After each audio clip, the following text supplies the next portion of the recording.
Hi again then guys, and welcome back to SuperSports, and this is episode 2 obviously, and this series is reviewing the, as is indicated by the title, SuperSports cars of Gran Turismo 6. Now in this episode we're featuring one of my personal favourite cars of the series, also one of my personal favourite cars in the game, and also in real life. It is of course the TVR Tuscan, a car which has finally been updated to premium glory. I believe it was a premium on GT5 as well. I'm not certain on that, but I think if I remember rightly it was. But it's nice to finally have some premium TVRs on Gran Turismo. Now, TVRs are infamous for being cars that are slightly inclined towards wanting to kill you, which can slightly work against you when you're trying to drive on quickly. Now obviously on the game the threat of death isn't an issue. However, a car being leery and difficult to drive and slippery and like a snake can still adversely affect a fast lap or a potential victory in a race. So what's the Tuscan like? Does it really live up to all the negative hype, or is it actually a good car? Well, in terms of its on-paper specs, it certainly sounds the part. It's extremely lightweight. It only weighs 920 kilos with a full weight loss package, so it's one of the lightest cars of this series, far, far lighter than many of its rivals. The engine is a 4-litre naturally aspirated straight 6, and it produces fully tuned 618 brake horsepower. So a pretty decent amount of power, not class leading, but for a 920 kilo car, more than enough. Now the torque figure is 462 pound-feet, which is similar to the Alfa Romeo 8C that we reviewed last time, but again in a vehicle that's a lot lighter than that car. Now thanks to its ultra low weight and respectable power, this car has a very impressive power to weight ratio, again one of the best of this series. Its power to weight ratio is 672 horsepower per tonne, which is extremely high for any vehicle, let alone a vehicle that doesn't necessarily have the most power or torque. Now one of the best things about the Tuscan, and about all TVRs both in the game and in real life, is just how much bang for buck they offer. It is as fast as many of its rivals, in many cases quicker, but also significantly cheaper. This car costs 95,000 credits, or just under, so it is a lot cheaper than many of its rivals. It's a lot cheaper than Lambos, Maseratis, Ferraris, Astons, etc. Now in real life obviously they're not the most reliable or best built quality cars in the world, but on the game none of that matters. Reliability is not an issue, and we've already said threat of death isn't an issue either.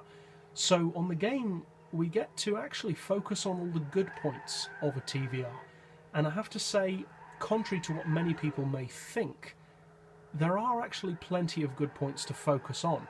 Now one of the main ones is the look. TVRs are stunning looking cars. They look like nothing else on the road. You could pick at them for being a bit like Porsche, in that most of their cars look very similar. But when they look that good, is it really such a bad thing that they all look similar? After all, if you have a winning formula, why change it?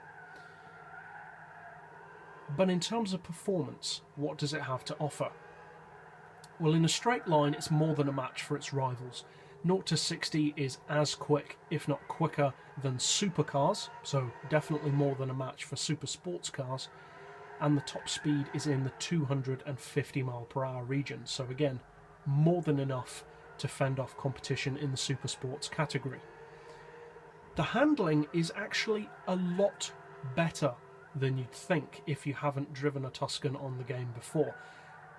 And actually, there's no but on the end of that sentence. It handles very well. It handles far better than you'd ever expect it to. Obviously the low weight helps with its centre of gravity, it helps with its centrifugal, or a reduction of centrifugal force around corners, which means you can get a fantastic turn in.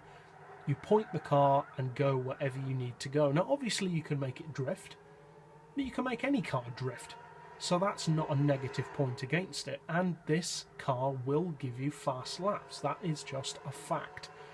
So the fact that these cars are known for being perhaps intimidating, which in real life they are, but on the game that doesn't matter.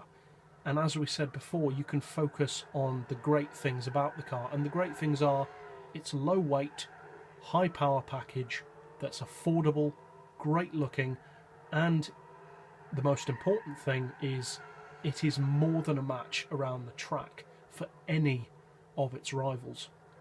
Now, as we said, it is a fully premium car, and personally I'm a huge fan of TVR interiors as well. It has a very, very cool interior view with a digital rev gauge and speedo, or actually an analog speedo with a digital rev gauge combination.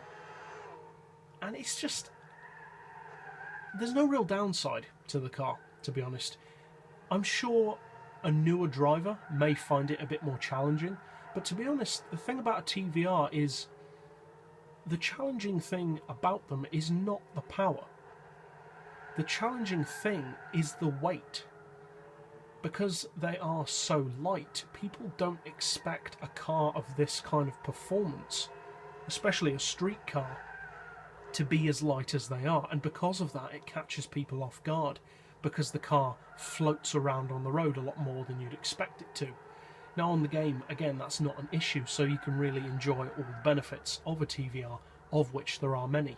Now in terms of overall performance, as many of you guys who've been following this channel will know, I find it quite annoying how fast or how slow the TVRs are presented as being in a straight line on Gran Turismo.